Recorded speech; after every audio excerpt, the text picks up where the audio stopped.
Hello everyone, எல்லாரும் நல்லா இருப்பீங்க அப்படின்னு நினைக்கிறேன். ஸோ நான் லாஸ்ட்டாக போட்ட போஸ்ட்மார்ட்டம் கேர் vlogல இந்த பெருங்காய பால்ஸ் பற்றி சொல்லியிருந்தேன். ஆக்சுவலி இது சாப்பிட்டா பாப்பாக்கு அவ்வளோவா கேஸே ஆகாது அப்படின்னு சொல்லியிருந்தேன். அது ரொம்ப ட்ரூ. என்னோட ஃபர்ஸ்ட் குழந்தைக்கு ரொம்ப கோலிக் நிறைய கேஸ் இஷ்யூஸ்லாம் அவளுக்கு இருந்துச்சு. பட் அப்புறமா தான் வந்து என்னுடைய ஃப்ரெண்ட் இதை சஜஸ்ட் பண்ணாங்க. அப்புறமா தான் இது சாப்பிட ஆரம்பிச்ச பிறகு தான் கொஞ்சம் நல்லாவே ரிலீஃப் ஆச்சு. இப்போ நான் செகண்ட் குழந்தைக்கு நான் ஆரம்பத்துலேருந்தே இதை சாப்பிட ஆரம்பிச்சிட்டேன். ஸோ சுத்தமாக அவளுக்கு கேஸே ஆகிறது இல்லை. தயவு செஞ்சு கண்டு வச்சிடாதீங்க. ஸோ உங்கள் பேபி வந்து நீங்கள் பிரஸ்ட் ஃபீட் பண்ணுறீங்க, கேஸ்னால ரொம்ப அழுகுறாங்க, அந்த மாதிரிலாம் இருந்துச்சுன்னா நீங்கள் இதை ட்ரை பண்ணலாம். நல்லாவே ஒர்க் அவுட் ஆகும். ரெசிபியை பார்த்துட்டு வந்துடலாம். அப்புறமா இதை எப்படி சாப்பிடணும், எப்படிலாம் ப்ரிசர்வ் பண்ணணும் அப்படின்றதெல்லாம் நான் ஷேர் பண்ணுறேன். இதுக்கு வந்து நான் ஃபஸ்ட்டு எல்ஜி கட்டி பெருங்காயம் எடுத்திருக்கேன். நீங்கள் எந்த கம்பெனி வேணால் எடுத்துக்கலாம். பட் கட்டி பெருங்காயமாக மட்டும்தான் இருக்கணும். அதை வந்து இப்படி சின்ன சின்ன துண்டுகளாக ஃபஸ்ட்டு பிச்சுக்கணும். அடுப்பு பற்ற வச்சு ஒரு சின்ன கடாயில் ஒரு 1 இல்லைனா 2 ஸ்பூன் அளவுக்கு நெய் விட்டுட்டு அந்த நெய் நல்லா சூடானதும் இந்த பெருங்காய துண்டு பிச்சு வச்சுருக்கோம் இல்லையா, அதை வந்து போட்டு நல்லா பொரிச்சு எடுக்கணும். நல்லா மீடியம் இல்லைனா ஸ்லோ ஃப்ளேமில் வச்சு பொரிச்சு எடுக்கணும். ஹை ஃப்ளேமில் வச்சா தீஞ்சு போயிடும் அந்த பெருங்காயம். இந்த பெருங்காயம் அழகாக பொறப்புற நல்லா கிறிஸ்பியாக சூப்பராக பொரிஞ்சு வரும். அது வரைக்கும் பொறுமையாக வெயிட் பண்ணி பொரிச்சு எடுத்துக்கணும். ஒரு 5 to 7 மினிட்ஸ் ஆகும் இது நல்லா கிறிஸ்பியாக பொரிஞ்சு வரத்துக்கு. அது வரைக்கும் நல்லா பொறுமையாக வெயிட் பண்ணி பொரிச்சு எடுக்கணும். ரொம்ப அவசரப்பட்டு ஹை ஃப்ளேமில் வச்செல்லாம் பொரிச்சு எடுத்தோம்னா ரொம்ப தீஞ்சு போயிடும். ஸோ வேஸ்ட்டாக போயிடும். ஸோ இது வந்து இந்த மாதிரி ஒட்டிக்குச்சுன்னா அது அப்படி தான் ஒட்டும். பெருங்காயோட தன்மை அதுதான். அதனால் பரவாயில்ல. ஒட்டிச்சுன்னா நீங்கள் கொஞ்சம் கொஞ்சம் அப்பப்போ பிரேக் பண்ணி விட்டுட்டு இதை பொரிச்சு எடுத்துக்கலாம்.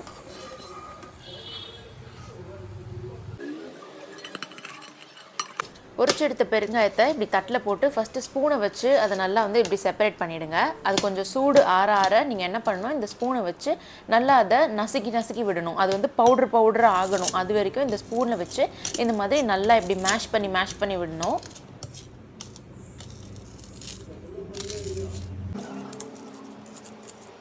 சூடு நல்லா ஆறினதும் கை வச்சு இது நல்லா இப்படி உதிர்த்து விட்டுக்கணும். ஸோ தட் இது நல்லா பவுடர் கன்சிஸ்டன்சிக்கு சூப்பராக வந்துடும். அந்தளவுக்கு கை வச்சு நல்லா உதிர்த்து விட்டுக்கணும்.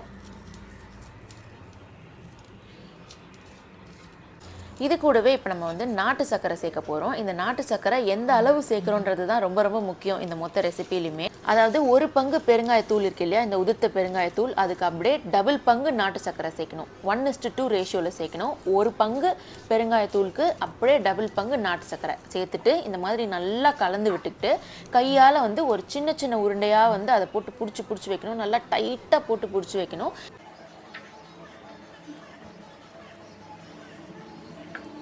இந்த மாதிரி இதை டைட்டாக பிடிச்சிங்கன்னா நல்லா திக்காக கட்டி ஆகிடும். ஒரு 1/2 hour கழித்து இதை அப்படியே எடுத்து ஏர் டைட் கண்டெய்னரில் போட்டு ஸ்டோர் பண்ணி வச்சுக்கலாம். அவ்வளோதான் இந்த பெருங்காய உருண்டையோட ரெசிபியே.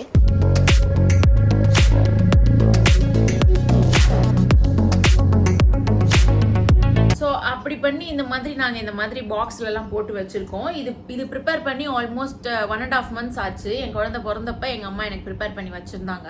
இது வந்து இந்த மாதிரி ஏர் டைட் கண்டெய்னரில் இல்லை டைட்டாக இருக்க டிஃபன் பாக்ஸில் போட்டு வச்சிங்கன்னா ஒரு 4 மாதம் வரைக்கும் கூட நல்லாயிருக்கும். இதில் என்ன கேர் எடுத்துக்கணும்னா ஈர கையோ ஈர ஸ்பூனோ அதெல்லாம் எதுவுமே படாமல் இருக்கணும். மாய்ஸ்சர் எதுவுமே இல்லாமல் பார்த்துக்கணும். அதுதான் மெயின். இதை வந்து எப்படி சாப்பிட்ணுன்னா, கொஞ்சம் இது வந்து ரொம்ப பெருசாக பண்ணிட்டாங்க. ஸோ நான் அதை இதில் வந்து பாதி தான் எடுக்க போகிறேன். ஓகேவா, இந்த கட்டி மட்டும் இருந்தால் போதும். இது வந்து பல்லில் படாமல் சாப்பிடணும் அப்படின்னு சொல்லிட்டு சொல்லுவாங்க பெருங்காயம் மட்டும். இது வந்து நான் எப்படி சாப்பிடுவேன்னா, இந்த மாதிரி தண்ணி போட்டு முழுங்கிடுவேன். அவ்வளோதான். அதை மெல்ல மாட்டேன், எதுவுமே பண்ண மாட்டேன். ஸோ அதை கொஞ்சம் நசுக்கிட்டு, ஏன்னா நம்மளுக்கு முழுங்குறதுக்கு ஈஸியாக இருக்கணுன்றதுக்காக கொஞ்சம் அதை ஸ்மாஷ் பண்ணிவிட்டு அப்படியே நான் போட்டு முழுகிடுவேன். இது கூட மெயினாக என்னெல்லாம் கேர் பண்ணிக்கணும்னா, பெருங்காயம் வந்து ரொம்ப சூடு இல்லையா, அதனால நீங்கள் டெய்லி கண்டிப்பாக மோர் குடிச்சிடணும். இல்லைனா இளநீர் அந்த மாதிரி குடிச்சிடணும். நிறைய தண்ணி குடிச்சிடணும். இல்லைனா உங்களுக்கே வந்துட்டு நெஞ்சரிச்சல் ஒரு மாதிரி எரியிற மாதிரி இருக்கும். ஒரு நாளைக்கு எத்தனை முறை சாப்பிடலாம் அப்படின்னு கேட்டிங்கன்னா, ஒரு வேளை சாப்பிட்டாலே போதும். 2 முறை 3 முறைலாம் சாப்பிட்டீங்கன்னா உங்களுக்கே ரொம்ப சூட்டை கிளப்பி விட்டுரும். பாப்பாக்கும் அது ரொம்ப அதுவே வந்து வயிறு வலி காஸ் பண்ணிடும். ஸோ ஒரு நாளைக்கு 1 முறை எடுத்துக்கலாம். மேக்ஸிமம் 2 முறை, அவ்வளோதான். டெய்லி எடுக்கணுமா அப்படின்னு கேட்டிங்கன்னா அப்படின்லாம் இல்லை. நீங்கள் ஏதாவது எசக்கு பொசுக்கா சாப்பிட்டீங்கன்னா, ஃபார் எக்ஸாம்பிள் சாம்பார்லாம் ஒரு சில குழந்தைங்களுக்குலாம் ஆகாது இல்லை, ரொம்ப ஹை ப்ரோட்டீன் இல்லைனா பிரியாணி ரொம்ப மசாலா இஷ்ஷா அந்த மாதிரிலாம் சாப்பிட்டோன்னா அந்த டைமில் நம்ம இதை எடுத்துக்கலாம். மற்றபடி டெய்லி எல்லா ஃபுட்டுக்குமே டெய்லி எடுக்கணும்ல அவசியம் இல்லை. ஓகேவா, இது வந்து எவ்வளோ மாதத்துக்கு சாப்பிட்லான்னு பார்த்தீங்கன்னா ஒரு 3-4 மாதம் வரைக்கும் இதை எடுத்துக்கலாம். ஏன்னா கரெக்டாக இந்த 1.5 to 3 மாதம் கேப்பில் தான் வந்து இந்த குழந்தைங்களுக்கு நிறைய இந்த கேஸ் ப்ராப்ளம் வருது இதெல்லாம் ஸ்டார்ட் ஆகும் இல்லையா, நம்மளும் அப்போ தான் வந்து கொஞ்சம் இந்த பத்திய சாப்பாடுலேருந்து நார்மல் ஃபுட்டுக்கு சாப்பிட்டுக்கிட்டு இருப்போம். ஸோ அதனாலே வந்துட்டு நம்மளோட ஃபுட்டும் பாப்பாவோட அந்த வயிறும் டைஜஸ்டிவ் சிஸ்டம்லாம் மேட்ச் ஆகிற அந்த டைம் தான் இது. ஸோ அதனால தான் அவங்களுக்கு மோஸ்ட்டாக வந்து இந்த கேஸ் ப்ராப்ளம்லாம் வருது. ஸோ நீங்கள் ஒரு 3-4 மாதம் வரைக்கும் இதை சாப்பிட்டாலே போதும். 5th மந்த்லலாம் அவ்வளோவாலாம் அவங்களுக்கு கோலிக்கெல்லாம் ஆகாது.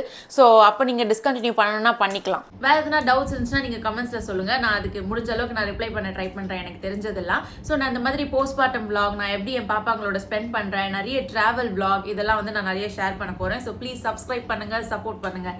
தேங்க்ஸ் ஃபார் வாட்சிங். பாய் பாய்.